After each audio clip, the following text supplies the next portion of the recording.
দর্শক আসসালামু আলাইকুম। ছবিতে যে দৃশ্যটি দেখছেন এটি মূলত থাইল্যান্ডের জেমস বন্ড আইল্যান্ড দ্বীপে যাওয়ার একটি জেটি ঘাট এবং এখানেই মূলত জাহাজ এবং যেসব লাক্সারিয়াস ক্রুজগুলো আছে সেগুলোতে মূলত পর্যটকরা এখান থেকে যান এবং আপনারা দেখতে পাচ্ছেন যে বিভিন্ন সাইজের যেসব বোটগুলো বিশেষ করে ক্রুজগুলো লাক্সারিয়াস ক্রুজ সেগুলো কিন্তু দেখা যাচ্ছে এবং এই ক্রুজগুলোতে করেই কিন্তু জেমস বন্ড আইল্যান্ড সহ আরও যেসব দ্বীপগুলো যেগুলো পর্যটন এরিয়া সেগুলোতে কিন্তু যাত্রীরা এখান থেকে যান এবং পর্যটকরা এখানে এসেই মূলত আসলে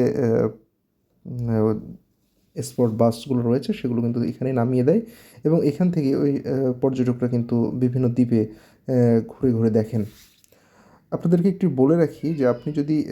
জেমস বন্ড আইল্যান্ড সহ বিভিন্ন দ্বীপে ঘুরতে চান তাহলে এখানে কিন্তু আপনাকে আসতেই হবে এবং একদিনের জন্য এই ভ্রমণ কস্ট কিন্তু থাইল্যান্ডের মুদ্রায় প্রায় 1200 বাথ এবং এটি কিন্তু যেতে হলে আপনাকে যে আপনি যে হোটেলে উঠবেন সেই হোটেল কিংবা তার আশপাশে যেসব যারা এই দ্বীপগুলোতে নিয়ে যায় আগে রাতেই কিন্তু টিকিট কেটে রাখতে হবে এবং এই একদিনের পুরো ঘোরাফেরায় আপনার সকাল দুপুর এবং সন্ধ্যার নাস্তা সহ যা খরচ আছে সেগুলো কিন্তু তারা বেয়ার করবে এবং আপনি সুন্দরভাবে এটি দেখতে পারবেন।